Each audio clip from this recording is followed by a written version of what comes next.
Hey, welcome back YouTube. My name is Kepley. You're tuning in to howtoplaystock.com, and in today's video I wanted to cover gold and silver dealers.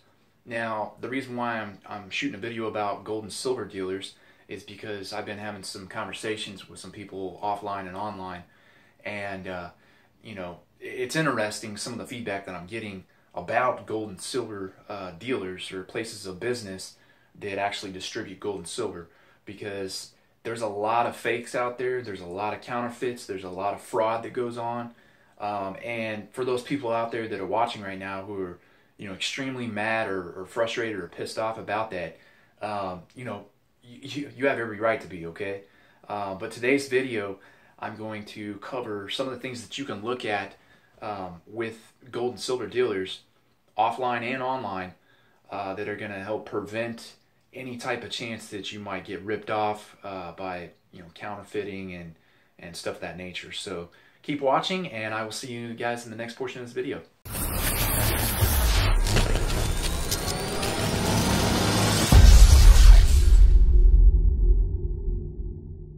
Okay, so we're gonna go ahead and start this video off.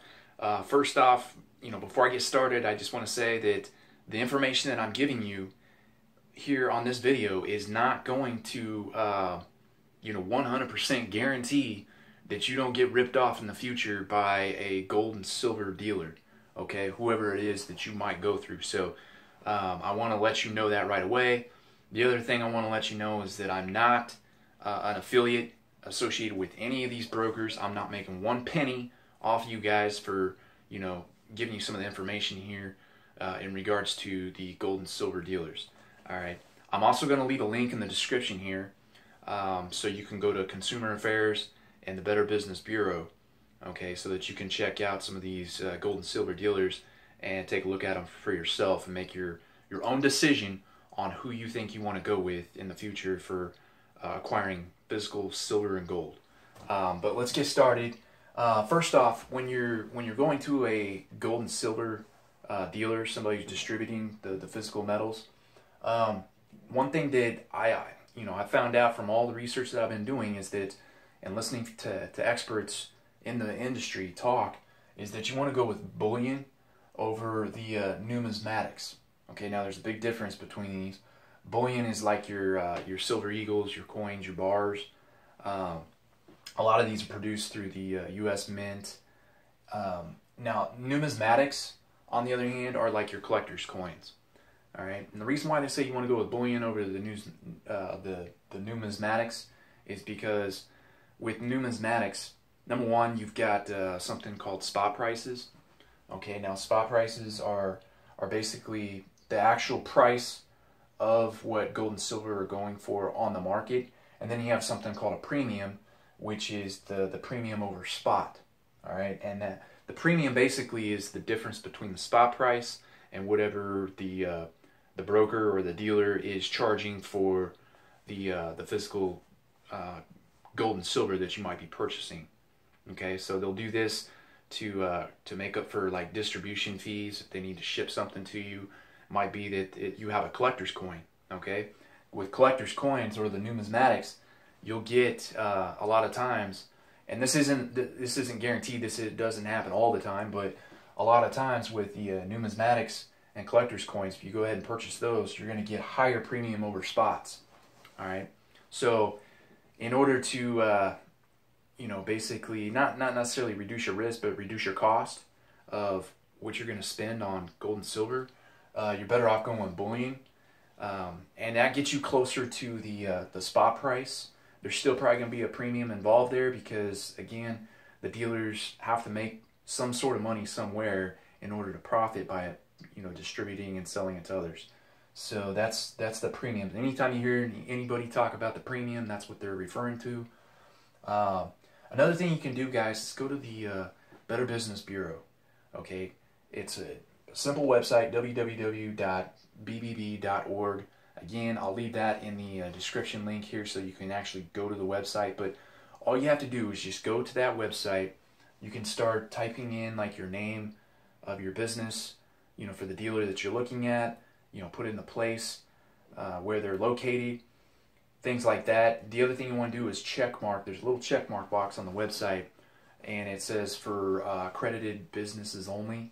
Check mark that, because it's going to only show you businesses that are accredited through the Better Business Bureau. All right. The other thing you want to look at is reputation. Reputation is important, especially when you're in business, because you want to be able to have repeat customers coming back to you.